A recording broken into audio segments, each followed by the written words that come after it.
Hey, welcome everybody to podcast number 34, brought to you by 5-Pin Universe. Weekly podcasts, we call them. Sometimes we miss a week, but we try and bring them every week to you. Thursday mornings, we release them on SoundCloud, or you can catch them on Facebook, or at patreon.com/5Pin Universe. We have the usuals here. Myself, Karie Kreutz, your host, Dexter Wiseman, Adam Weber, Tim Wiseman, and our special guest is the myth, the man, the legend, Bruce Morter. Bruce. Hey, welcome, Bruce. Thanks, guys. Pleasure to be here. So, first topic we want to bring up is obviously the Canadian 5-Pin Hall of Fame. You were inducted last year. We just want to hear your thoughts on it and what it means. It means a lot. It was pretty special to get the call from Annette to say that they had put the program together where they were going to start putting people into the C5 Hall of Fame, and that I was one of the inductees that was getting put in this year. So it was great to be done close to home too, to be able to get out to Vancouver, and great with all the Alberta teams that did so well out there too. But no, it was pretty special to hear they'd done it, and to be part of the first group going in was special. And the only male for the competitor side, the only male to have gotten in on the first induction too. So that's pretty cool. Yeah, it was neat. I think there's lots of other names that could have gone in. I'm not sure of all the, you guys may know better, all the criteria or how all the factors that were built into it, but it was neat, very special to get inducted. Well, it seemed like their first year was, like you said, it had 13 people inducted, so their class was fairly full. So I'm sure they didn't want to overload it on the first year. All the people that met the criteria, right? Try and spread it out a little bit. I think so. I'll tell you what, though, Bruce, nobody was close to you in the male category. That's for sure. Leaps and down everybody, past everybody else. So I don't know. It's just more that I'm really old, Tim, than anything else. lots of attempts, and yes, fortunately, made a few trips down there, so it was good. I think it was only fitting that you ended up going in with Lynn as well. I agree, Adam. It was quite special to go in with Lynn. Obviously, I've been bowling with him. He got me started in the competitive bowling a lot of years ago, and got me going to all the tournaments, and went to a lot of nationals with him, both the Open and Masters. And so it was special to have him go in as a coach. I don't know. I'm guessing he might have been probably close going in as a bowler as well. He made it lots of times as a bowler. So a lot of time with Lynn. I've been my roomie for more Opens than I can count, and it was special to be out there with him, especially when he was out there coaching you guys. So it was good. Sorry, go ahead, Timmy. I thought it was a great moment seeing everybody together.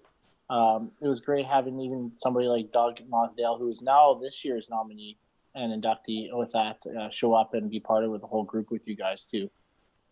It was great. It was great having Doug out there. I got to know him long time ago, and he's well deserving going in there. It would have been good. I was thinking afterwards it would have been great for him to get put in out there in BC in hometown, but great to have him there, and great to see all the others that did get inducted at the same time, all the people that I've bowled with obviously over the last 35 years. So it was special. Yeah, it's really cool to have you in behind, us, especially on the Alberta team there. There's something about your voice that just seems to carry and resonate with a lot of players. And, having yourself and Gigs out there, and of course, Lynn, all the guys that all of us have really, looked up to for so many years. Definitely wanted to thank you for cheering us on out there. It's meant a lot. Yeah, it was a pleasure to watch you guys. Hopefully you didn't just hear the sarcastic comments as I was putting those out as well. But you guys both great out there, and it was pretty exciting to watch. And watching how you lit it up in the final, in the gold medal match there was a pleasure to watch, actually. There's always been something about that little whistle of yours. Yep. Out of everything in bowling, that's the one thing you can always just pick out of the crowd from anywhere. It's not loud. It's just really subtle, but as soon as you hear it, it's almost calming. Yeah, well, No, that's good. it's on. Good. Hopefully it was at the right times, not in the middle of your approach or anything, but usually after you're done throwing a bomb. So Yeah. it was like I say, it was great watching you guys. It was special being out there when the Alberta teams did so well, and obviously that it was the Edmonton contingent, which is obviously special to me to watch you guys just light it up out there. It's pretty special. Hey, Bruce, just so you know, just because you're a special guest, you don't have to kiss their ass the whole. Yeah. we can move it along. Yeah. Did you mark it down that time, Karie? What was that? Sorry, Dex, I missed that. Hey, if you ever came back, that could be your teammate you'd be talking to there. So. He's a team innovator. So Yeah, If Bruce ever comes back, I'm putting him down as like my roommate. He's going to have an Edmonton address for sure. That's right. Yeah, I'm living in Dexter's basement. Yep. This room could be all yours. All right. Isn't that your Raz room? Yes. I'm sure I want to know what's happened in that room, but that's good. Probably not. Well, Karie and Julie slept there.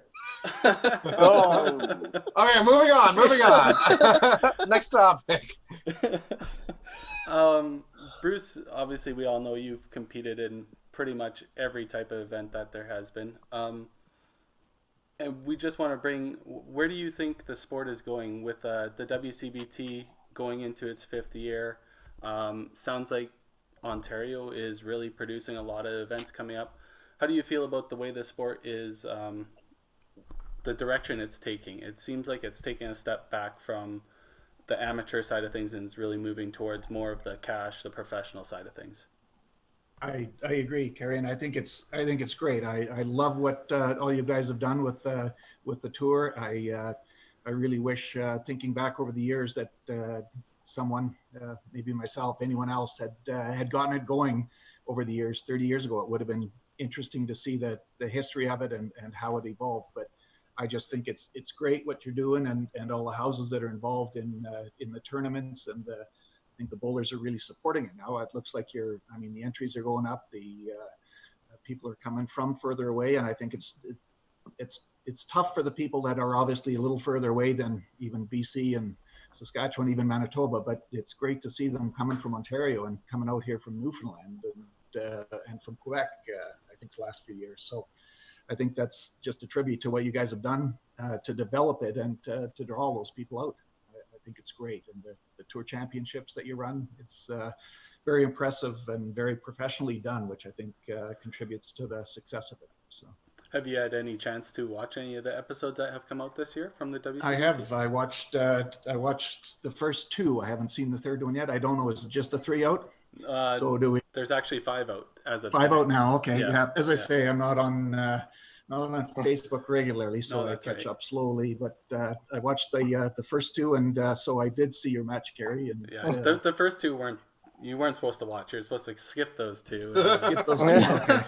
It was great. You bowled okay. It's just again, that's the nature of that type of format. That you lose an early 3-frame carryover and then plow a few times at the wrong time, and all of a sudden those games are over before you know it in a pins game format, and you can lose a game by a little bit and lose the frames by quite a lot. So I highly recommend episode 4, Bruce. episode 4. All right. Yes. I look forward to catching up on them. I will, Yeah, spoiler alert, I get 2 more frames than Karie. All right. I will look forward to that. Keep me in suspense as to which ones it is you win. Well, I know. I'm not waiting till 10, so I can tell you that. Yeah, that's good. Yeah, don't leave it till the end. It's good to get one under your belt early. So. I like the suspense. It's a good format. I think I love it, and I'd say the problem with it is that it goes by so fast when you get when you get behind, and all of a sudden you start pushing a little bit. But that's the nature of the beast, and it's the same for everyone. So. Yeah, and that was one thing that WCBT, they wanted to bring the pins game back. I don't know if it's probably the greatest format to bring out the best bowling, but it definitely makes it interesting if you have some carryovers and stuff like that. It brings some drama into it, unless you get 9-0 and then get given a frame I at the agree. end. It definitely brings some drama. I probably do agree with Karie that I'm not sure it's the ideal format as far as identifying who the best bowler on the weekend or the day or whatever is, but it makes for very interesting matches. I've played some of that, and as I say, it does get your attention. You have to be into it right from the start. You can't think, oh, well, it'll take me 2 or 3 frames to get into it and then find the shot. It's like if you're 3 frames behind after 3 frames, it's a struggle to catch up. So silly to think that 20 minutes can be your whole season right there, eh? Yeah, no, it is. It's probably tough for those guys that do that, have the one match, and as you say, it goes by quick, and 20 minutes later, it's thanks for coming, and next. And, tell me about it. Yeah, sit in the stands and watch the rest. Yeah, I don't know unless we're really super creative. I think this is the only one that can really get filmed properly on that short time span, which you're looking for, right? So, no, yeah, I agree. I think it's a good format for that setup, for the televising the matches, etc. Doing a pinfall match, obviously there's issues if somebody starts with gets a big lead, it becomes a little bit you lose interest in it. At least hopefully in this one keep the matches even, or keep the frames even, and keep it hopefully going down to later in the game. So. Well, even if you get because some of the later matches, even if you get 6-0 right away, there's still 4 frames to win some cash, right? Yeah. Especially in the later matches, it's $100 a frame, or $150 a frame, or even $200 a frame. So $800 in 4 frames, even though you got 6-0 and lost the championship, is still a good feeling. At least I you agree, get to and with something. I'm sure it keeps all the bowlers into it, right? As you go further along in the format, that you realize, okay, depending on the situation of the game, I can still get $100 or $200 or $800 here, and makes them make sure they're trying to win every frame they can still get. Cover your hotel room for the weekend and stuff pay like for that. a few bills, a few drinks. Yeah. Well, perfect example is the match that was released today, episode 5, with Matt Harms and Eric Chose. And anybody who hasn't seen it, it ended as a 6-4, but there was a huge pinfall gap. But it could easily swing one way or the other. Just have to basically win half the game, right? So it's there's something about that frame by frame pressure that I think this is the perfect format for this type of a tournament, right? I agree. For the televising it too. Absolutely, because that pressure in a big tournament, a national tournament, that it usually only seems to happen, 7th, 8th, 9th, 10th frame. This is literally every ball, or at least every frame, right? So there's a definite pressure there, which really I think it does bring out the best in the majority of the players that make it. I agree, and it is, in fact, a lot of cases it is every ball. I mean, when the guy in front of you gets up and plows and cleans 15, and you go up behind him and plow, it's like, okay, there's no room for error now. I got to throw 2 good balls and hopefully get the carryover. And so you're right. I mean, it doesn't mean head pin in some matches, people a little less focused on cleaning the wood, but in that format, it's pretty important to make sure you're picking up every stick. The hardest part I have is I think we practice, and not because I lost to Adam in the open singles twice, but you go practice, you get warmed up, the same thing for like the open, and then all of a sudden it's like, okay, you're on, right? And you have to be mentally focused and prepared. I think the music is great. It also amps you up, and your adrenaline's running even more, right? So I guess when you were playing CBCs and TSNs, did they have something like that, or how did you deal with that? They had some of that, usually not to the same format that you guys have, which I think is great, how you've got the introduction going and the music going, but a lot of times they just have it going in the warm-up, but there wasn't the introductions the same way that you guys do them, which I think is really neat, let's say, in bringing the bowlers out, doing a brief introduction of them, and running the gauntlet sort of as they come out through the crowd and onto the lanes. If that doesn't get your adrenaline going, I guess you shouldn't be bowling. If that doesn't get you pumped. And knowing that, as you say, Tim, I mean, the first ball, you can't think, well, hopefully this is good. I mean, it better be good. I mean, you've got a chance to lose $50 or $100 or whatever in a match, or early on. So you've got to be into it, and I think that helps. Yeah, sure. So Bruce, you had mentioned you're starting to age a little bit, but I'm gonna pick on your memory here. Uh-oh. So going through the podcast group here, could you bring back a memory that reminds you, or the memory that sticks out when you first ran into us or played a tournament with us or anything. What's your memory of each one of us? Sure. Yeah, nice. I don't know. Let's go across the screen here. Who we're looking at? Dexter. We'll start with Dexter. I don't know. I've been on a couple teams with Dex, and I just always thought that he was a great team bowler. That he was always concerned about how he bowled, but more concerned about how the team bowled, which is always what I thought was how you identified who you wanted to bowl with. The guys that went out there and really wanted to bowl good, but if they were struggling, they really wanted the other guys to bowl good. And if they struggled and the team won, that was okay. I always thought there were some bowlers that I got more of a sense they were a little more concerned that they bowled really well. And if the team did okay, that was a bonus. But I always wanted to be on the teams where if the guys were struggling, didn't matter. If the team won or did good, that was the most important thing. I remember that about Dex. He's just a great team bowler. Adam, I remember from this is sad going back to Chinook to bowling in Chinook. Adam is a little kid in there, so it was before his probably bowling career as it has obviously taken off. But meeting him down there and seeing him at the lanes, hanging out at the lanes all the time in Chinook. And, so I saw him all along, and one of the guys that I would have really loved to bowl with, and it never worked out, Adam. That I guess mine was winding down, and you were in the wrong zone for a few years, and then you moved into Edmonton as my career was winding down. But as I say, I remember seeing him down there. So he was a little bit different back then, wasn't he? A little bit skinnier, a little bit more hair. a little bit different. I'm not even going to go there because that may apply to me on all the above. So yes, he was a little bit. I finally moved to Edmonton, Bruce. Yeah, I know. You moved to Edmonton. And I missed the first year qualifying, and then you go and retire. Yeah, and then I retired. At the provincials, and I'm not there. Yeah, sounds like it was your fault. It was my fault, absolutely. Yeah, that's right. Yeah, we'll blame it all on you, Adam. Make the took team too long to get out of Calgary and come up to Edmonton was the problem. Tim, I remember watching Tim bowl, and Tim, I love the ball you throw. I always thought that it was somewhat close to what I threw a few years ago. Lots of rotation on it, and just an awesome ball that I thought, like, this guy's going to do well throwing that way. A lot of rotation. When he's throwing good, everything goes. And obviously bowled with Tim as well, and just great having him on the team. I've been part of, let's say, a few teams with both you guys, and it's been a pleasure. I must say, like saying Tim, I always thought I just love the ball that you throw.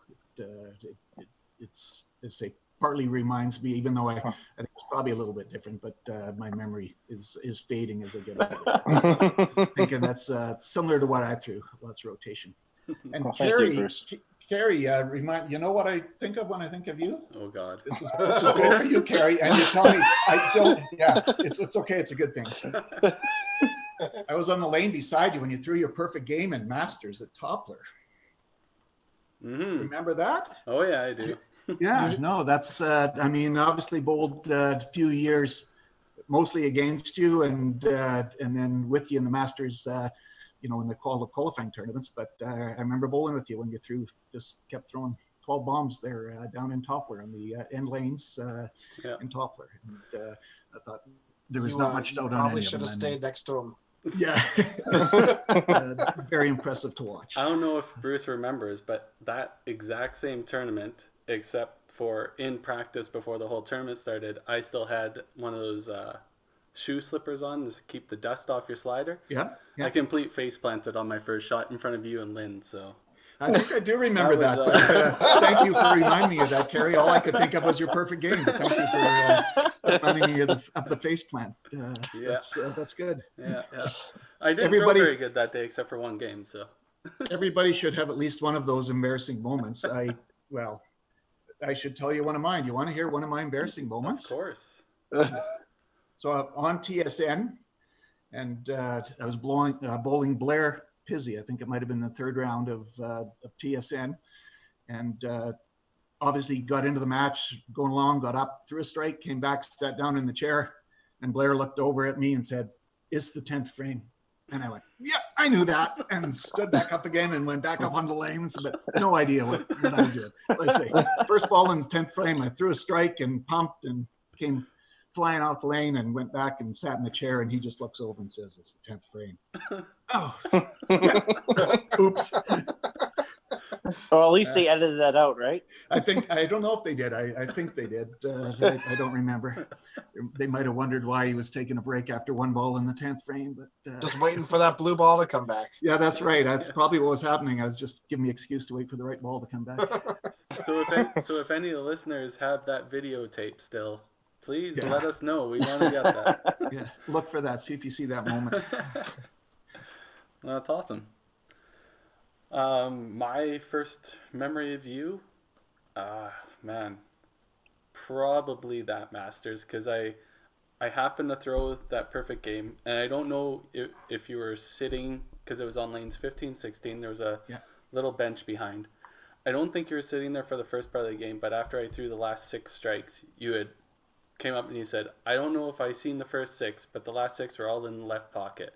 Yeah. And at that time, I had just got in the Masters, and Gino had introduced me to you and Lynn, and you guys were the big guys on the Masters, and that meant the world to me by you just acknowledging that fact, and it was awesome. Well, that's good. It was pretty impressive to watch, because I'm not sure, because sometimes I wander around, so I may not have been there for them, but once obviously realized that you've got 6 from the gun, that sticking around for the rest, and there was not much doubt, I don't think, on any of them. Karie, was pretty impressive. Thanks. Top was easy back then, though. Top player. I'm not sure. Was it ever easy? Was it ever easy, Adam? Never. Karie shot under 2,000 with this 450 in that. That's what I mean. You should have sat behind him the entire tournament. It's always good that somebody remembers those stats, eh, Karie? Yeah. No, don't worry. I have no problem with that. Yeah. I didn't finish last. That's all I know. Yeah, okay. That was Allbird. Yeah, that was Allbird. Good. My first time I think I ever met you, Bruce, I don't know, it's way back when. I think it was like, Dex probably going to test. I think it was like 98 or 99. And I think we were at the old Leduc. I think you had Tournament Masters there, and Tom was our coach, so Stevenson, and he told us to come out watch. And then that's when I met Trudy Metcalf was there, I think. And then I met Diane and all those people. So it's been a long time, I think. Yeah, That's 20 years ago, right? So wow, yeah. I think for memories that like stick out, I mean, we've had a few, but I have 2 memories of people saying something to me that like really truly stand out, and they were just really little things. One was Lynn when I won TPC in 2010, and then the other one was you, I guess, shortly later when we won gold in Winnipeg there. And I just remember you coming up after our final match, after we won that medal, after the last ball was thrown, and you just shaking my hand and being like, "You're a national champion now," and it just gave me like goosebumps. So you're one of the 2 people that always just sticks out. It was awesome. So thank you. Good. The first one's pretty neat, eh, Dex? That's absolutely good. What else did he say after that, Dexter? Don't get too drunk. We still got a bowl later. No, that was Lynn. That was probably Lynn. Yeah. That was Lynn. Yeah. And then we go to Champions Room, and Lynn has four Caesars in his hand, and I'm like, let's go.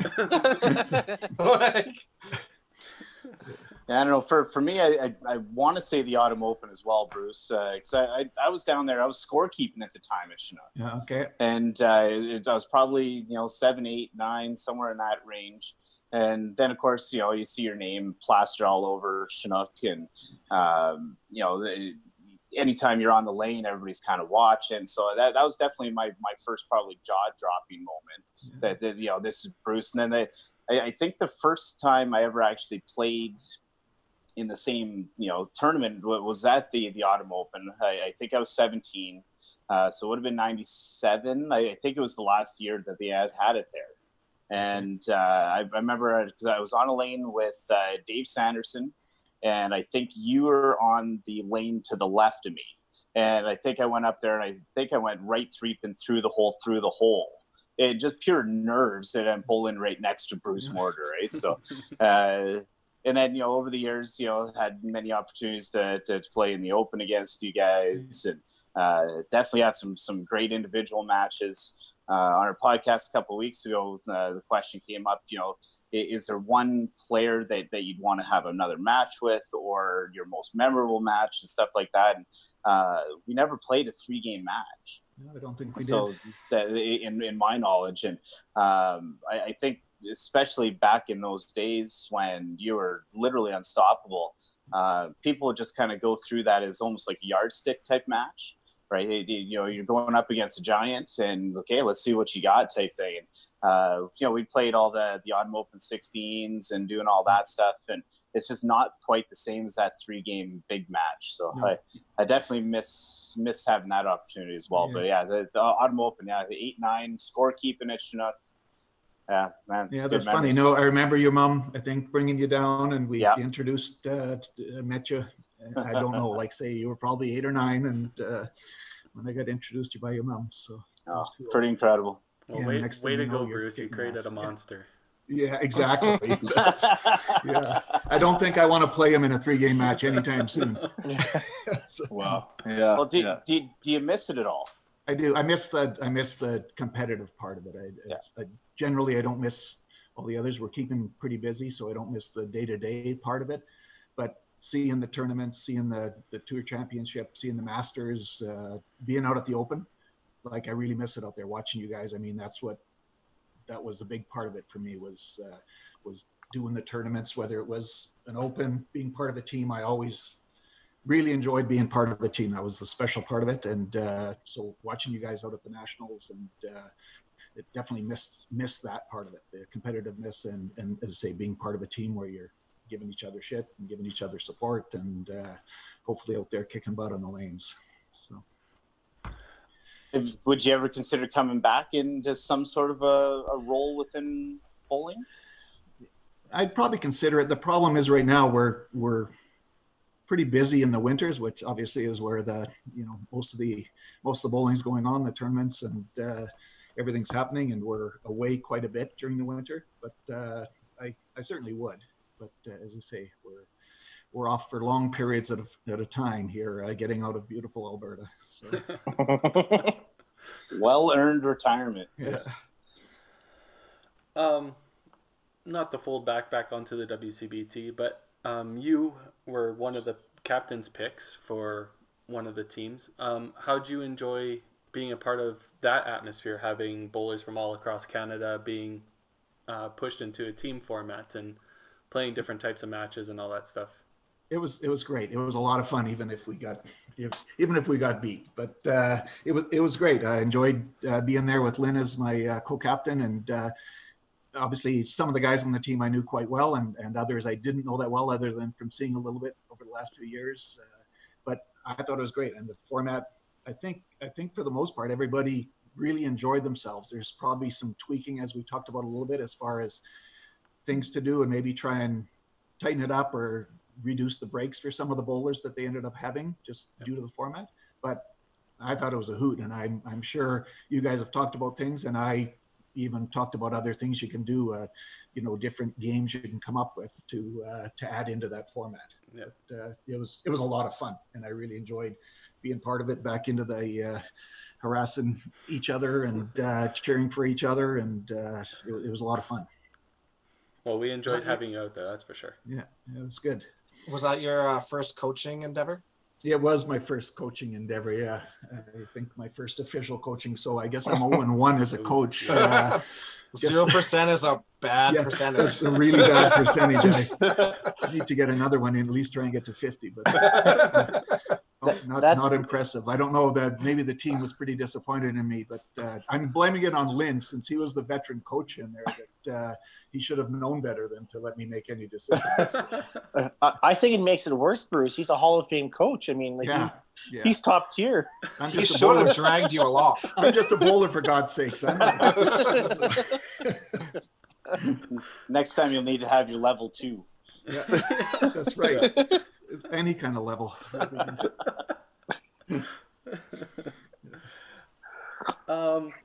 guess we can jump into this. Obviously, this will be a little bit shortened format, but we asked the guests some specific questions.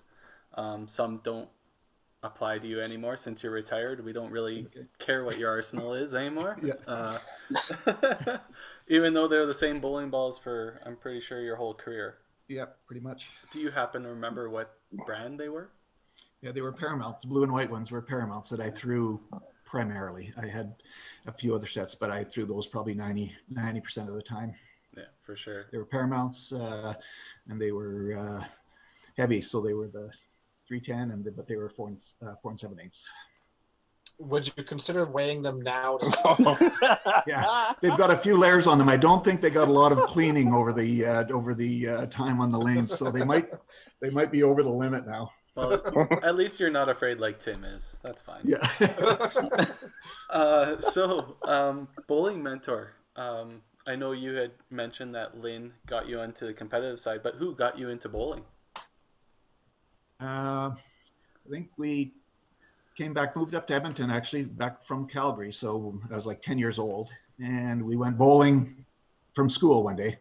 It was a field trip or whatever, and then they told everyone that there was a league you could join, YBC, on Saturday mornings if anyone's interested. And I think there was a few of us that decided that would be interesting to do, so we did. So as I say, we moved back to Edmonton, went over bowling one day from school, and then got into it from there. Joined YBC and then continued on from there.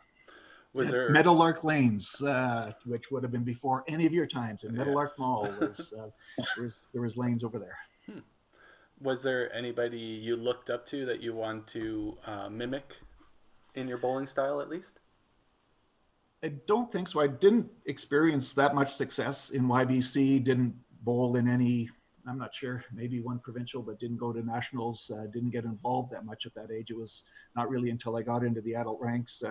Joined a Wednesday match play actually at Windsor. I was going to university, and there's 3 of us from there that decided to join the Wednesday match play league. And so we went and joined there, and that's where I met Lynn and Brian Goodhope. And so it was from there that I got into the competitive side of bowling. So I would have been probably already 18 or 19 years old when I started, and they dragged me off to some tournaments. And I say it was probably both Brian and Lynn that were my mentors as I got into the competitive aspect of bowling. And then the rest is history. And the rest is, yeah, I guess, ancient history now. Yeah, but I remember it's interesting going back to my early tournaments where I was with Lynn, and he was pointing out who different people were, and I'm guessing like you guys were when you started, when people were pointing out bowlers that had been around for 10 years, and I was the very same as you, like, oh, that's him, and sit and watch him bowl or whatever in qualifying or in Sundays, and think, yeah, I want to do that. I'd like to do that someday. Eventually got there. Oh, that's very cool. We definitely appreciate that you got into bowling, because you've created many stories, and now obviously a legend in the sport, so that helps us build something around you. That's good. A few bowling stories, probably a few non-bowling as well, but we'll stick to the bowling ones for now. We'll see. This is a bowling podcast. We don't talk about the extracurriculars. Exactly. Stuff. Yeah. By any chance, do you have a favorite tournament when you were bowling? I'd have to say it was probably a Chinook tournament that I enjoyed. Just obviously had a lot of success in there, and always look forward to going there. But I really did love going to the tournaments. They were all, I think you guys, I don't know how many, if any, years you got in at the KG tournament when it was there, but it was another one that just loved it. Always seemed like the pinfall was good. You go out there, if you bowled good, you'd had a chance to score well and make it. But Chinook was always special. The format was different, and it was unique from all the other tournaments, and still is. And I really enjoyed that. So once you got into the 16s, it was a neat format that you couldn't be eliminated. If you bowled good in the 16s, you had a chance to win it. You couldn't get knocked out by somebody beating your 870 to 890 or something that you do in the other tournaments. Yeah, very true. It's 7 times you won it, is it not? It was, yes. Yes. pretty big record. I know Adam's gunning for it, but yeah, he still has Adam's a few years. well on his way, I think. I thought so about a decade ago. I think he's still got a lot more shots at it, increasing his than I do. So that's good. We could call it the Jack Nicklaus and the Tiger Woods. Will Tiger ever really make it? Probably.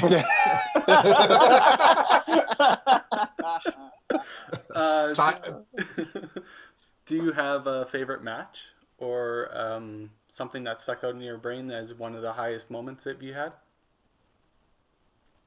There's probably a few. I do remember one in Saskatoon, the finals. Bowling actually Tom, who I think I bowled quite a bit over the years with mixed success. I think we both won our share, but this was in the finals at KG, and it was a great match. We were both bowling really good. He had, I think if I remember, he was up 15 or 20 after 2 games, and he started the 3rd game with a 6-bagger, and I just hung in there and ended up winning. And I always remember that we were both really jacked for it, but I think I went sort of corner square plow, and then I ran a bunch, and you obviously slowed down at the end, but I just remember thinking that every ball was really big, and it was a tight match and a lot of strikes, and that one definitely sticks out from one of my tournament wins that was memorable. Awesome. All right, I'm going to open up to the rest of the guys if they have any topics or anything they want to ask you. To add into those questions, out of the all the people I bowled with, you might be the most superstitious. Yeah. So I'd like for you to go through some of your superstitions with us. Oh yeah, I had a few. I'm a little less now, obviously, but I did have a few superstitions. I remember one lace had to be a little longer when I was doing up my bowling shoes, so the left lace would be a little longer when I would tie up my shoes. I would take a certain way to the bowling alley for the tournament, so hopefully there wasn't a traffic jam, because if that was the way I went, that was the way I went, and I'd have to allow for it.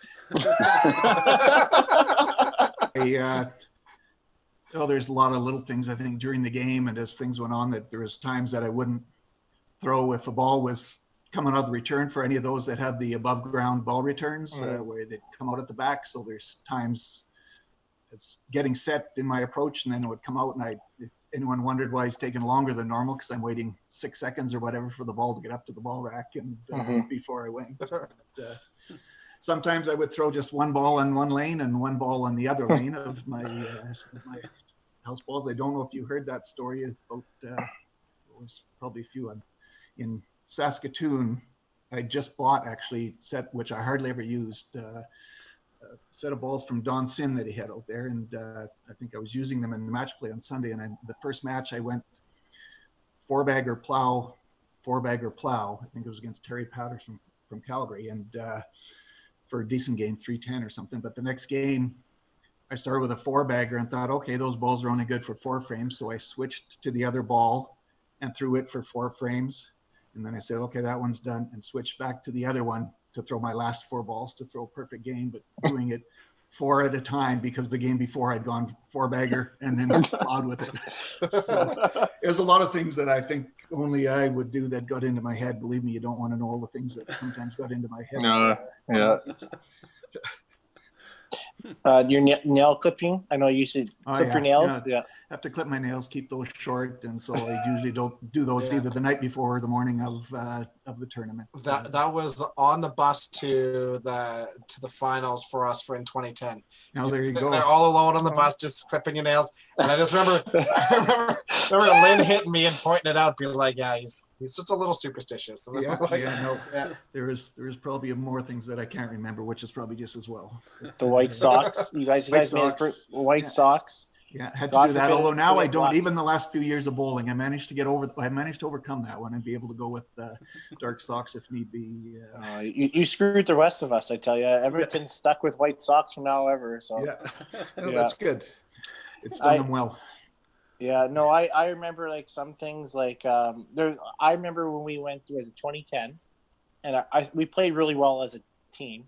And I remember Bruce sitting you for the first match against BC, right? Or Lynn. And Lynn did, yeah. Sorry, Lynn sat you on the. And then all of a sudden, I remember Jimmy Long was out there, and Jimmy's like, "Bruce is sitting. Bruce is sitting," and it just always had, I know you're not one to talk about it, but you always had that X factor where people always worried about you, Bruce, right? Whether you're on the bench or you're not on the bench. And it was something quite cool. I mean, it didn't work the first game. I think you and Brett Mapstone tied with a 130 or 140. I was going to say we contributed together. I don't know who got most of it, but I certainly got at least 40 or 50 of that 137 or something. Yeah. But I remember afterwards, we walked over and it's like, we're not going to lose another goddamn game, right? Because we were really good, and that was our worst game of the tournament. And then you bumped up to Lee, and I think I was second, and we both started with 4 baggers, and 2 other people started with 4 baggers, and it was already over after 6, right? No, I remember that. It was pretty exciting after that match, and that we started the next game, and I think by the 5th frame we were all going good, and it was pretty exciting. It was I remember that. Yeah, I remember that quite. Yeah, it's awesome. Yeah.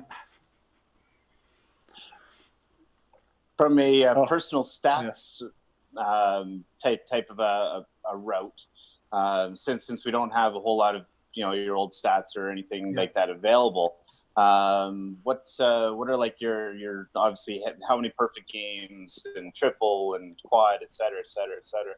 I had 3 perfect games. High quad, it's probably not as high as just about any of you guys. I think it was 1374. I think I had 1124 for 3 and shot 250, I think, for the 4th game. Don't remember a 10-game block. I had the 8-game block at the Masters at Bonnie Doon, I guess, where I shot 2600. Both on the wrong lane. His career. Both. That's Thanks for reminding me. You're going well when you're shooting lots of good games. You got a big game going, and you get up on the wrong lane and punch. I think I was bowling with Mark Johnstone and Heidi, and Mark says, "You bowled on the wrong lane." It's like, oh, that's good. I went back on the other lane and threw another strike, which I think ended up being in the middle of a few of them again, and kept the roll going, where I kept them all over 300. But that was a day where you just get in a bit of a zone. And that was your first 8 games of the year too. You hadn't thrown anything at all. Yeah. I'm pretty sure I shot 2450 and you annihilated me. That was 8 straight 300s that day. Yeah, and that was before Bonnie Doon was like easy too. Yeah, I don't know what happened that day. You're right. I got in zone and I not even sure what was going on, but it just felt like everything. If I hit the middle there, it was going to be a strike, thick in the pocket, whatever. It was amazing. Wrong lane. It was the only thing that slowed me down, and I only did that once. So. What about tournament victories? We heard the 7 autumns. I did the 3, which was neat, doing the back in Saskatoon. Was good. I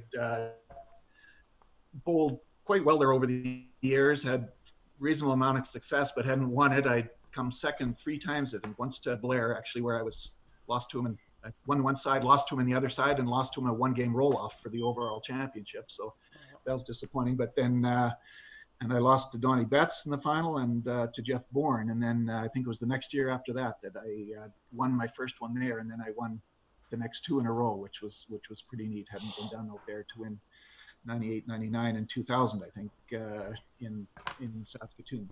So that was pretty neat. And the first one's always special. I mean, all you guys have won tournaments, and first one was the Rose Bowl in 1983, and I beat Wayne Davies, from great bowler from Vancouver, and always remember that. Obviously, that down at Bonnie Doon, that was special.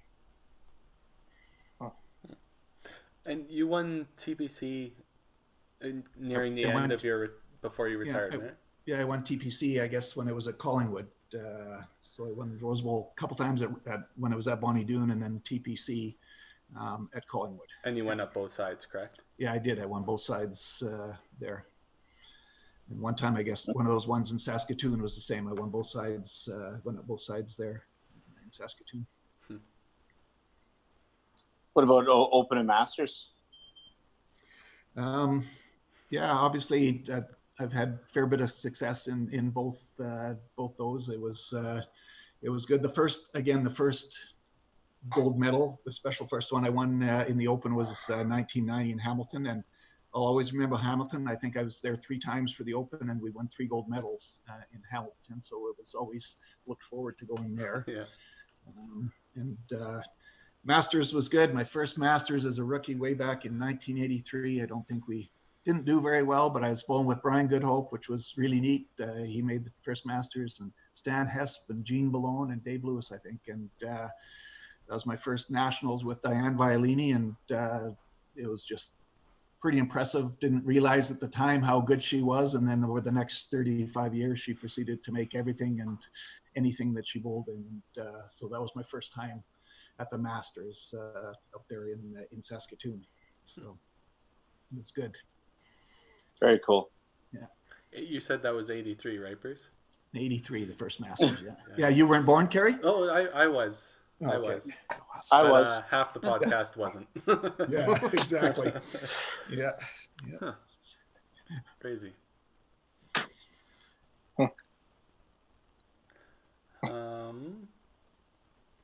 Anybody else have any quick topics before we dive into another big one? Can you? I don't know if you remember, but can you go through like what your regular pre-shot routine would be for you? Your mental thought process as you're going up there. Yeah, mine was. I usually tried to keep it as simple as I could, Dex. I mean, I would, and obviously the better you're bowling, the easier it is to keep it that way. So I usually would just try to focus on one thing, and sometimes it varied, but for me, quite often it was just keeping the first step slow, and then would be good. I'm sure you've all seen me at various times when I get going a little quick and do the windmill at the foul line, and so mine was usually not so much a whole bunch of technical things, but just keep the first step slow, and then when you hopefully get into a bit of a zone, then I would usually not be thinking about anything at all. You'd just get up, find your spot, and get set and go. And I mean, quite often when I was going good, I'd have a song going in my head. Truthfully, I'd have something that going up, and sometimes I would just trigger that, so I'd get on the approach and then let that run through my head for 5 seconds or whatever, and be good to go. So it wasn't, a lot of times, it wasn't even anything about arm swing or approach or slide or anything else. And usually that was when I was bowling better. I mean, the more things I was thinking about, usually it means I was struggling. Yeah, absolutely. Good way of keeping your tempo too. Yeah, it was. Yeah. So over the past couple weeks, everybody's been asking the special guests who would be like the ultimate team they wish they could have played on, and this is across Canada. Is there any specific team that you wish you would have been able to put together back then? I guess your top players during your time. Yeah, I hadn't really thought about it. I mean, there's always people in Alberta, and that's why it was great bowling the Masters, so you'd have an opportunity to bowl with other people from the other zones. Yeah. But there were some guys. I mean, Doug Mosdell was a guy I looked up to, and I would have loved to have had a chance to be on a team with Doug. He was both a great competitor and just a great guy, and I think that would have been really, really neat to be part of a team with him. There was guys that I got a chance. Tom Patterson, I don't know if you know this, was out in Edmonton for a year or two, and I managed to make a team with him, which was really neat. We had a really strong team, and we did not win. We went to provincials and didn't make it, but it was really neat to bowl with Tom. And there would have been some guys across the country that I knew over the years from Masters and the Open. I mean, Doug McCaw from Saskatchewan, and there was I don't know if any of you remember Steve Greensides from Ontario. Goes back to one of my first bowling events that I met him, and then he was in some of the Masters, and it would have been neat to bowl with some of the people from different places. And the guys from Newfoundland, Kevin O'Leary, was I bowled a lot of times with him, and just looked like it would have been really fun to be on a team with him at some point. So there's a bunch of guys in Alberta that I was fortunate for the most part to either make a Masters or obviously in the Edmonton zone to bowl with. But it would have been pretty neat to bowl on a team with some of those guys from across the country in some event. For sure, probably most of the people you named are definitely going to be Hall of Famers. So, yeah, huh. So, I don't know if you really want to talk about it, but you had mentioned before the podcast, we were bringing up what tournaments you haven't won. I don't mind at all. So, there's a rumor, and it may be the rumor from you, but at CBC's, you qualified one year, and you were taken off the list due to not bowling in a league.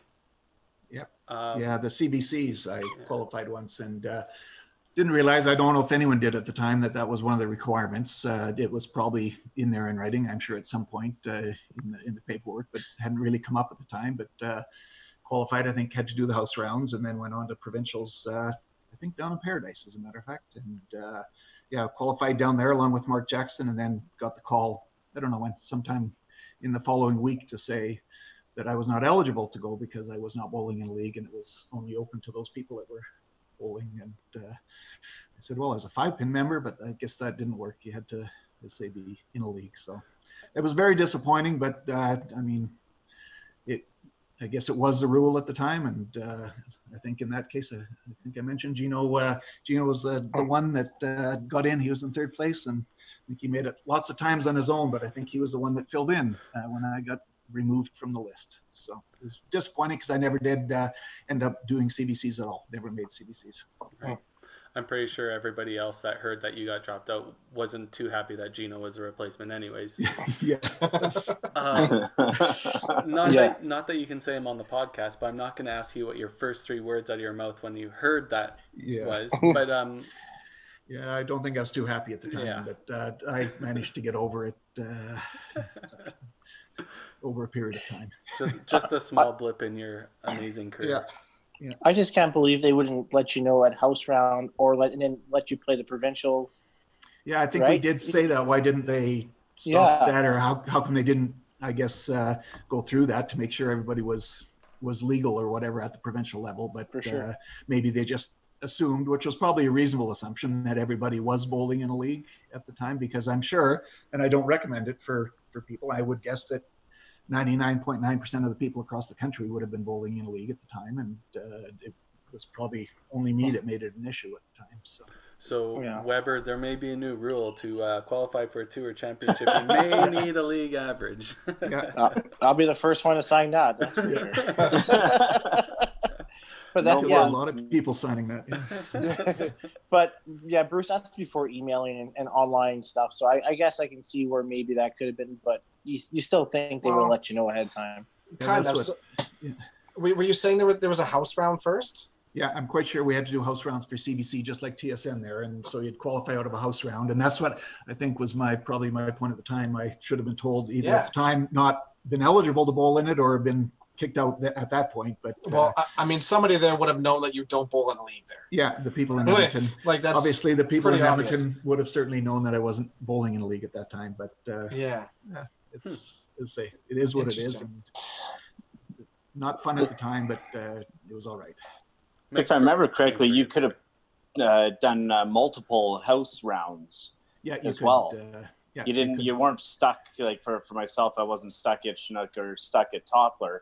I could have went and go play Paradise in whatever days that they worked, right? Yep, exactly. So you could do, if they were spread out over a period of a month, you could go, and if you didn't make it you could keep going to multiple ones. In fact, you may have even been able, I don't know if you were limited to stay within your own zone, or if you could have even tried to, if you happen to be in another zone and Red Deer or whatever, if you could have gone there. I don't remember. I'm not sure if it was CBC's or if it was TSN, but you could actually pay to go directly to the provincial round. Like there was a north and a south provincial, right? TSN, I think you're right, TSN. I don't know if that was always, but for part of it, I think you're right, Karie, that you could pay, just put in $100 or whatever it was and go right to the provincials. Not saying that I always paid to go to the south so I didn't have to play against Bruce Morter, but I may have. Before we move on too much farther, there's something that I probably should have introduced at the beginning of the whole podcast. We have a new Alberta 5-pin president, and he's on the podcast. Congratulations, Tim Wiseman. Oh, congratulations, Tim. Good for you. Thank you. I was so looking forward to that role, yes. Yes. They said volunteers, and you were the only one there. And well, it wasn't necessarily how it was supposed to work. Again, I'll give you a little bit of a lowdown. I said, and that's like, are you going to take over my spot? And I was like, nope. And then she's like, well, I'm not running. So I was like, that's great. And that's all. That's all it's going to came to be. Tim has the rubberiest arms of all rubber arms. Yeah. Well, Tim, you'll do a great job. I mean, good for you. So. Done a great job in Edmonton, and I'm sure you'll do a great job for the A5. So it's probably a really good thing. I heard A5 is going to start subsidizing part of his salary. Yeah.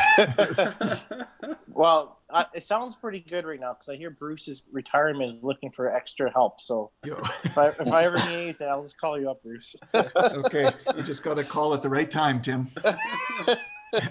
He has your cell phone number now, too. That's your mistake. He does. Yeah, he's got cell phones, emails. He can get a hold of me. He's already blocked that number like most have. Yeah. Oh, man. Well, we definitely appreciate it, Tim. We do need volunteers to support the associations. So congratulations, and hopefully you take Alberta 5-pin to new horizons. I think it's great. Good for you, Tim. We'll find out in 2 years, guys. Yeah. So, in 2 years, you're going to be C5 president. Yeah. No. It's all for naught, Dexter. You know it's going to be all for naught soon. So it doesn't matter. We'll see. Yeah. Thank you, Dex. So if anybody's any association's looking for a new president, Tim is up and ready to go. Yeah, that's right. He's got a couple of nights that are still open. So, I'm trying to find this time not to delete that. Yeah. Jesus. Oh, man. So anybody else got any good topics? Something that you... I don't know. I kind of want to hear some Bruce stories. I mean, everybody wants to listen about Bruce stories. I know. I hear through Little Birdie, your favorite Marvel character is Spider-Man. I hear you do a really good Spider-Man. Yeah, there were a few Spider-Man stories. Yes, there were a few Spider-Man stories. I think I had somebody believing that I climbed the outside of the Besborough Hotel in Saskatoon. I managed to talk one of the employees in there to getting me on the roof. So I got on the roof and waved to everybody down at the reception or whatever was being held there, and told them that I'd gone up. And somebody said, "Well, I didn't see you." Well, I went on the other side because there was 2 less stories to go up because it was sort of sunken in the back, and I went up on the other side to get up here. It was good. There was one out in BC. I think I spent an hour or 2 up in the corner of a room with one foot on the coat rack and the other foot up on the door jamb, up sitting in the corner of the room after a tournament out in, might have been out in Kamloops actually. So yeah, there's a few times that Spider-Man probably did make an appearance. It always seemed like everybody else got in trouble, but Bruce never did. I think that's a common occurrence. I did get busted once or twice. There was known to put a few pieces of furniture in elevators over the course of my career as well. And I will have you all know that Diane was one of my first assistants, Diane Violini, to help me decorate elevators out in Vancouver, I guess, in 1986. We did some decorating there. In fact, one of the tournaments, I think obviously there must have been a bit of history because there was a common hospitality room, I think, at a Masters event, and myself and not to be named Jimmy 4Ls decided we would decorate a little elevator. So we got some chairs in there and maybe a planter. It was quite a nice setup, but apparently security came down into the hospitality room and said, "Elevator needs to be emptied out or this room's getting shut down." And everybody just turned to me and Jim apparently and seemed to know who the culprits were. So we had to go offload, an hour of really good work decorating an elevator for naught. Oh man. We have some good pictures of the one in Newfoundland. Oh yeah, there's a few good ones. Yeah, that was a nice setup. I don't know why they were so against it. It was that a one beautiful was elevator. I mean, we had a coffee table in between, didn't we? And yeah, we had a nice little lamp in the corner. There, yeah. I think it really added to the ambiance in that elevator. We had a horse. It was beautiful. It did have a horse. I think that was the special feature that we managed to get involved in that one. So. Yeah, there was a lot of good times at nationals over the years. There's so much downtime for everybody to get into shenanigans. Yeah, there's maybe a little too much downtime. We were decorating the elevator with the RCMP standing with us. They were drinking beer in the hallway with us while we were decorating that elevator. Yeah, there have been more than one time that we've had people from the hotel or RCMPs or someone like that have joined us and quite liked the setup that we were. Quite impressive. I think they thought it maybe should stay that way, but I don't think it did for more than a day. I don't know if you remember, we managed to get, remember Gordon Mattern, we got him to bring I don't know if there's a Homer Simpson from a pizza place, I think somewhere at the Nationals, and brought it back to the banquet. And but we managed to talk the rookie into doing that so that we weren't going to get busted on it. It's always good to have a rookie on the team to drag along. So. Yeah. I think Lynn told me that story. You guys are in Toronto, and I think Kevin Johnson was with you guys too. I think you're right. Yeah, Kevin Gordon. Yeah. Yeah, we had some good times. Also, the lore, I guess, of the Morter cabin for the Masters. That was always one of the big, the big treats, I guess, for the men's Masters team to have an opportunity. Never had a chance to make it there. You're in it right now. Yeah, that's right. Yeah, you're in it. Although this is the new place. Yeah, no, you're right. There was some good times in the old cabin when the teams were made, and we would have all the guys out here and get in a golf game and some drinks and some cards and whatever other things happen out here. But yeah, there's quite a few good times that I've had various people, I think. Yeah, there's been quite a few people out here. Brad Wilton and Curtis Daring and Matt and Ian Dobie and Lynn and Gino. It's been good. That was one thing. First time I ever made an open team with you, Bruce. We played cards at Lynn's house. Okay, and never play cards with you guys because you cheat and there's always a way that you guys win. You guys always because we change the rules with every game. I was down a lot of money that night. Yeah, I remember that. Yeah. Good old well, that's why we always wanted to have rookies at all those games, Tim. Just trust me. Throw more money in. This is going to work out. Oh yeah, yeah. You lost your money. Yeah. The game's called I Win. Yeah.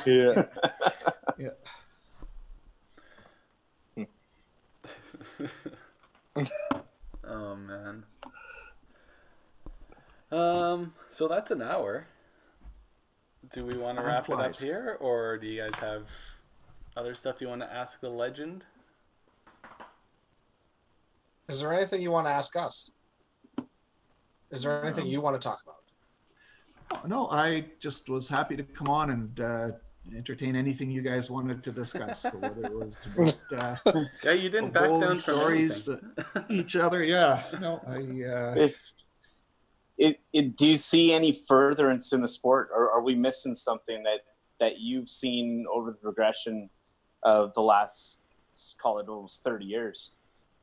No, I think you guys are doing a great job with the tour. I mean, sadly, obviously, over the years, the amount of bowlers has decreased, and the amount of lanes, obviously, the lane beds has decreased significantly over that time. But I think the good news is the bowlers that are still bowling and the lanes that are still open are really supportive of everything that's happening, both for all the regular recreational bowlers, and I think for the most part to supporting the tournament bowlers. I think they see what it can do to have the tournaments at their places and to increase the profile of the game. And I think it's great. And I think what you guys have done continues to get better and better every year. What you're doing with the tour. So hats off to you guys. I don't know, let's say down the road if you're able to get more tournaments into the fold. I know that was always tough. Always just try to work around provincial masters events, provincial open events, and other things that are happening. It's always tough to get much more in. It's a pretty big time commitment for everybody already. So not sure that you can get a whole lot more in, but well, there is an open weekend. If any of these cities or these centers want to try and start one, we can recommend, and we've developed a tournament format that's available to be looked at if they don't have an idea what they want to start. So that's good. Yeah, the WCBT is really trying to look to the future and to try and grow everything, because the status quo just isn't good enough. No, I think you're doing great. How many guys? I'm curious. How many tour members are you up to now, Karie? So we had 82 last year. Last year, okay. Yeah. So the goal is to get to 100 this year, 200, which I think is attainable, which will be roughly just over a third of all the competitors playing on tour. Okay, no, that's good. That's pretty good for 5 years of work. No, I agree. I think it's continuing to go the right way. So. Yeah. You know, I remember 10 years ago when entries were like 110, 113 entries, right? Yeah. So the fact that we're at 80, 82 WCBT members, let alone like entries for these cash tournaments, I think that's pretty good. That's a good start. You guys that are running the tournaments, I mean, now you're having to come up with either additional shifts just to be able to get the amount of bowlers in to get. I mean, you're getting up to 200 bowlers, and I mean that's the only problem now, right? Is some of the centers it's just tough to get enough shifts in to get everybody an opportunity to bowl. Yeah, adding in shifts is just cheaper than adding in lanes. Yeah, exactly. No, I mean, it's the only option you've got, and it's good. And I think it's like I say, it's working because the numbers have climbed significantly over. I mean, they were really good when I started bowling tournaments 35 years ago, and then obviously there was a big decline, and the numbers dropped quite a bit. And now it's good to see that they're climbing back up to, as probably as high as they've ever been. I mean, Saskatoon probably had some pretty big numbers for a few years, and they were taking 48 bowlers, but they also had a lot more lanes to use. So I think the fact that you guys are getting 200 entries at a lot of the tournaments is very impressive. Bruce, I do have a question for you. So back when you first started, roughly what was an entry fee into one of the bigger events? I don't think it's changed that much over the years, Karie. I'm crazy. trying to think. I'm not sure that it was ever even $100. I think, like, if I remember, like going to Chinook and going to KG and the Rose Bowl, I'm thinking it was $150 for the most part. I may be wrong again. My memory's not as good as it used to be, but I don't remember. It was never, for sure. It was never $75 or anything like that. Those tournaments. It was always a pretty good amount. So for the most part, I don't think there's been a significant change. Yeah, it's crazy with inflation that that hasn't really grown at all, right? I agree. Hasn't been a significant change, and I think what you guys are doing with a lot of the tournaments have that, bring a buddy or someone coming for the first time and get a break on the entry fee is just a great idea to help get either new people out, young kids out, or just somebody that hasn't wants to try to get in for a little bit of a better break on the price. Yeah. I remember back in the day, KG always had the Invitational, and now all four of these tournaments have a Thursday night event. They have these big money events, I guess you could call them, adding to the whole tournament. So now it's an actual event, right? It's not just show up and play the one tournament. Now you can play 3-4 different tournaments in the same event, which is. I agree, and it's great especially when you're coming from further away. I mean, you spending a lot of money to get there and money for hotels, so it's good to have other things to do when you're out there as far as at the bowling alley.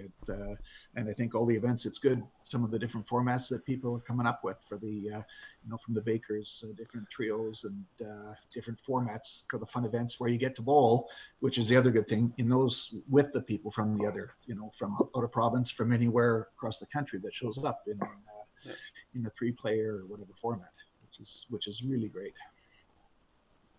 Yeah, I think the dollar value for the Autumn, I can't remember it not being under 180. Yeah, 180 was kind of that dollar amount that I remember even from like mid to late 90s. No, so I don't even know if it was before. Ever being cheap as such. It was always somewhere around there, 150, 180 to get into the tournaments. So. That must have been really tough when you were making a quarter an hour, Bruce. Like, it was. Yeah, back in the old days. Yeah. Yeah, no, I'd have to save up, take all my bottles in and be able to go to a bowling tournament. I mean, it wasn't quite that bad, but I know for some, I mean, even Lynn, who started bowling a few years before me, he used to tell me he went bowling tournaments and he literally needed to make money to pay for his weekend sort of thing. He didn't have a lot of money, and Brian would get him into side bets going in the doubles and trios and things, and Lynn's just saying, well, I guess I better bowl good because I need to be able to to either pay some money or make some money, and it always seemed to work out for them. But it's not cheap going to a bowling tournament. What do you remember from the old school Calcuttas? Oh yeah, there were some big Calcuttas. I remember some big numbers in there, and some people going crazy on people where the number would get blown out for one guy for whatever reason, either a big shift or somebody just decided that was the guy to go for. But yeah, there were some pretty big Calcuttas, both in Chinook, KG for sure. Pretty big money being spent at the Calcutta. Did they used to do all 48 players at KG? They did. That's crazy. For those ones, I forget how they did the Calcutta. They did have some other way to do it, I think, to try and speed up the process. I don't know if you were able to get 2 for 1 of the people that were in the bottom 16 sort of thing that had to do the bottom 32. I think it was the top 16 that got the bye. Yeah. From 17 to 48 that did the first round.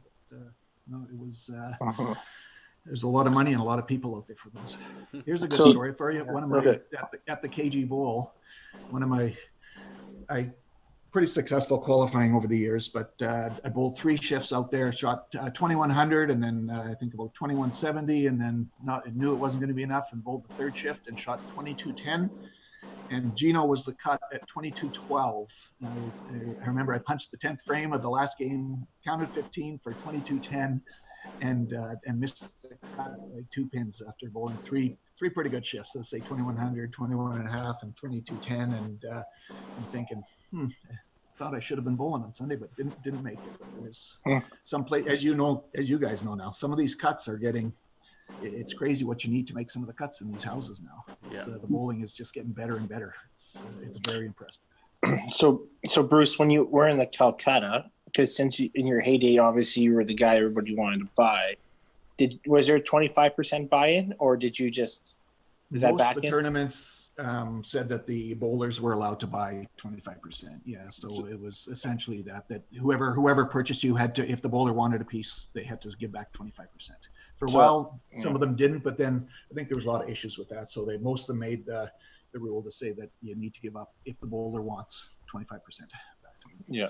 So probably cost you a pretty penny over the days, eh? Yeah, but you probably made your money back though. Yeah, I probably spent a fair bit of money in them, but I do remember the first time making money in the Calcutta. It was in Calgary, I think, in '84, and I was with Brian and Lynn again, obviously traveling with them, and I think we were 1st, 2nd, and 3rd going into the last game. I think I was bowling Brian, and I beat him and ended up winning, and I think Lynn ended up 2nd and Brian ended up missing, but Brian was looking after all the money. Brian was obviously into the Calcuttas and the gambling side of it. But when we were handing out the Calcutta money that night in the hotel room, and that was the first time I'd seen the cash. It was pretty neat. Winning part of 1st and part of Lynn, I think, was 2nd or 3rd there as well. It was the first experience of that, which I'm sure you guys have all experienced. It's pretty neat when you're handing out the bills to you. Oh no, there's no such thing as a Calcutta anymore, Bruce. Yeah, that's Bowlers right. Investment Seminar. Who said that? That's right. Bowlers Investment Seminar to talk about financial things in the bowling world. Do you remember the top amount that you ever went for? I don't. I remember. I think it was Mark Sawatsky went for $1,200, I think, in Saskatoon one year. And, did he not purchase himself? I don't know if he did. He might have, but it was just a pretty big number at the time. I mean, there was $500 and $600 and $800, but this was, I forget how it turned out, but it was just sort of an aberration that this one for $1,200 went through. Yeah. You must have been close to that amount at Chinook all those years. Yeah, I think it probably got up pretty high, pretty close to 1,000 a few years for sure after I'd had some success there. The prices, as you know, Adam, the price goes up when you do well. There's no more cheap buys. Now they got wild cards. You never have a chance. Yeah, no, you're right. Now they usually do the 3 or 4 wild cards, and you go out of the hat early. So yeah, Regina's been outrageous the last couple of years. Absolutely insane. But But we have Quintus Schneider coming for TPC, so Yeah, it's going to be big. Calcutta's Bowler investment seminar is going way up. Yeah. Good. Yeah, I think the 1 year Wilton went for over 1,000 at Regina. Yeah. Well, 1,050. I've gone for 1,050 and 1,000 the last 2 years in Regina. Yeah, but the thing is, I think Gino probably went for a pretty good price. A few times out in Regina too. Oh yeah. So. Yeah. But the thing with Wilton is they know that he wanted to buy himself, right? So they probably bid him up. Well, and Wilton was having a really good year too. Like he was qualifying for everything. I think that was the year he happened to lose to Derek Holm for the Open. He was having a really good year, and just guys were bidding on him because he was high qualifier. It was that's the thing. A lot of those guys watch who's having the good year too. Like there's always going to be the standouts like Dexter or Adam, but they also watch who's throwing the big games, and those people tend to go for a lot more than they would have if they would have just qualified 30th or whatever, right? No, you're right. Yeah, one big shift can cost yourself a lot of money, and a big shift or a big tournament or whatever can get you on the radar and raise your price. Exactly. Hey, Bruce, there was a little bit of talk this week about nicknames. Did especially if some of the tour guys, the power rankings, all that. Did you ever have any nicknames back in the day? No, I don't think I ever did, Adam. As a matter of fact, I mean maybe there's some people were calling me behind my back, which is probably quite possible. Not sure that qualifies as a nickname, but no, I don't think I ever had anything that would go as a nickname compared to some of the guys that I bowled with over the years. No, never did.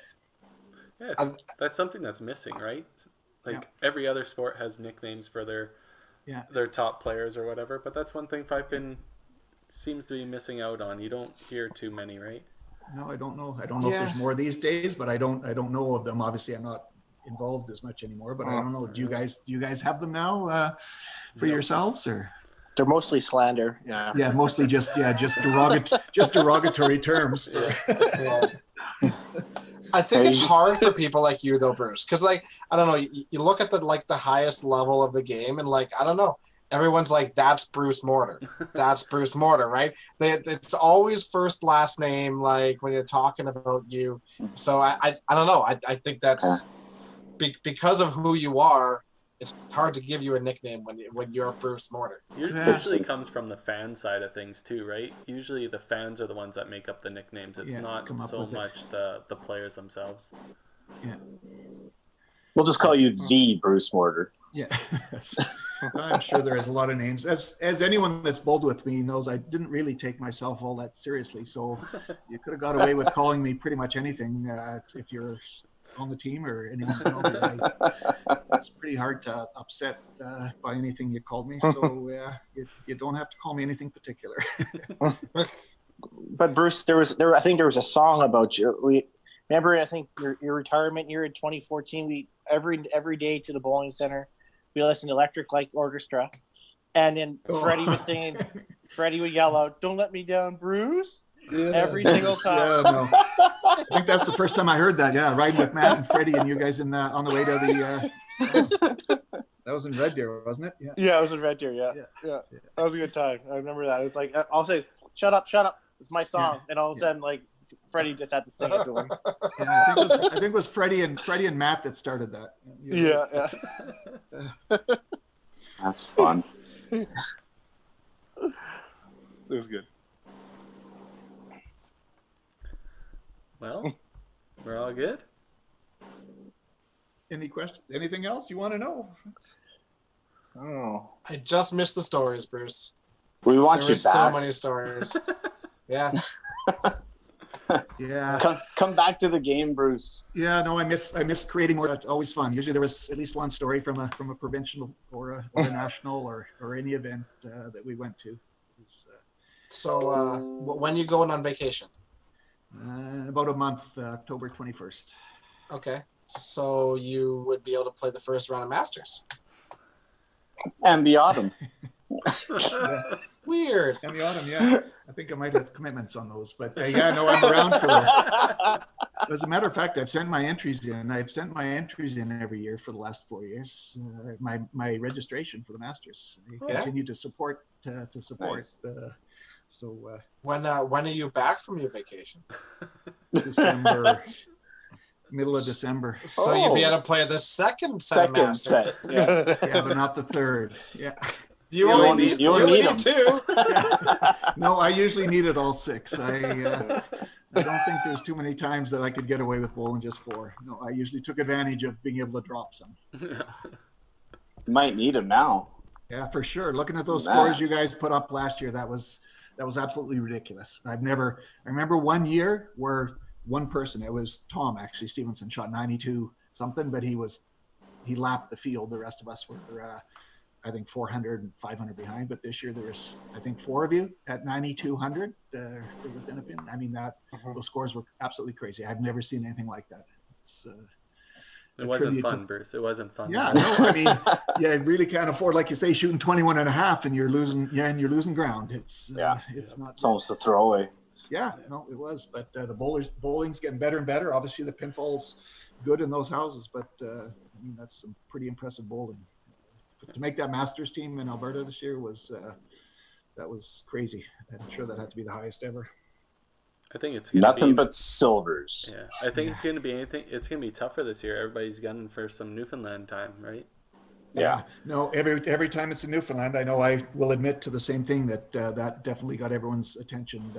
Trips to Newfoundland were special. It was always good. No matter where you went, you had a good time. But going to Newfoundland was certainly the place to go. I mean, making a national out there was. We had a lot of fun times out there, as a matter of fact.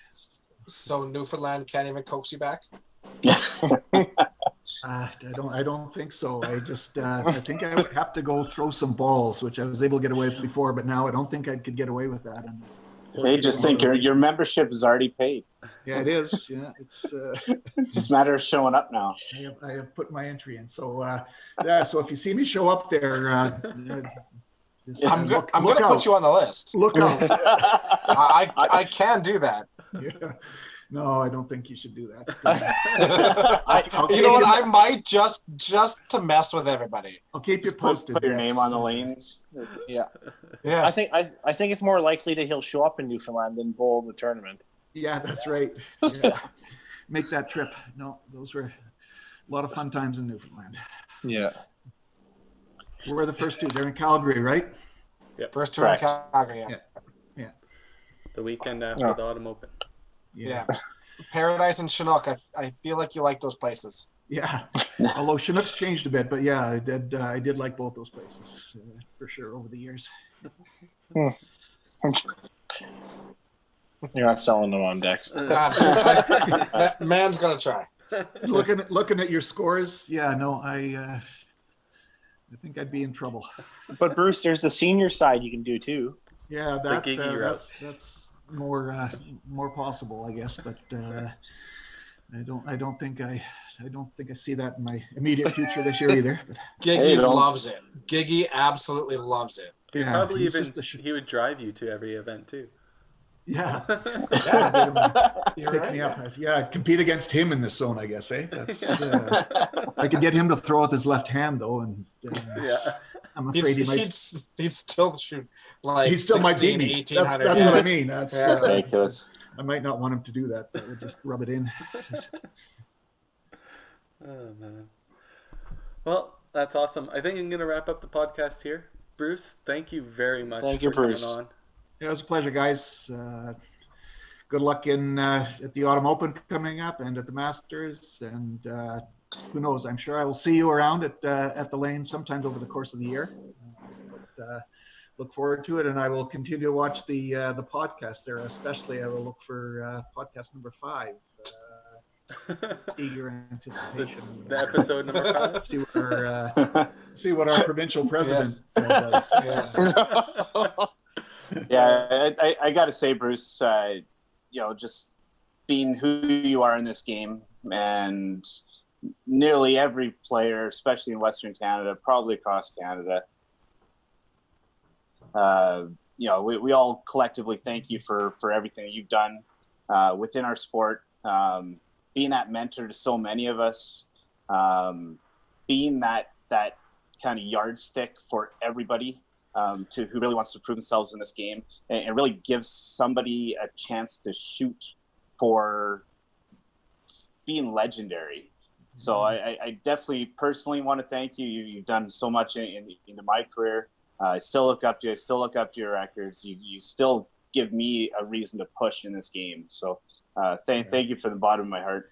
I appreciate that, Adam, and I thank you guys. And as I say, it was pleasure bowling with you guys over the years, and I think bowling is in good hands with you guys and everybody else that's bowling, the kids that are coming up, and I think it bodes well for the future. And it was a pleasure being part of it for so long, and as I say, being able to bowl with and against both people in the province and across the country. And there's a lot of special times over the years in the bowling community. We're very fortunate in Alberta that we have so many great people in the game, and that a lot of that stems from you.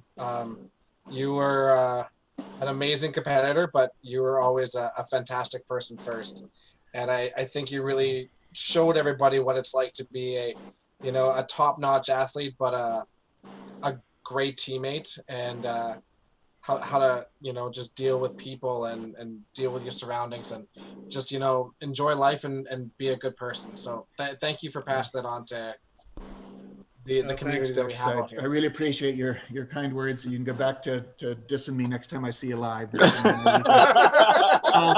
We can all talk some trash, but no, I really do appreciate the word. And like I say, bowling with you, it's been awesome. And over the years, I think I was just privileged to be both in the Edmonton zone and the Alberta zone, which I always did think and continue to think is one of the strongest across the country. And I only see that continuing. So as I say, it's been a pleasure, and thanks for having me on, guys. Really appreciate it. Awesome. Thanks, Bruce. All right. Bruce. Thank you.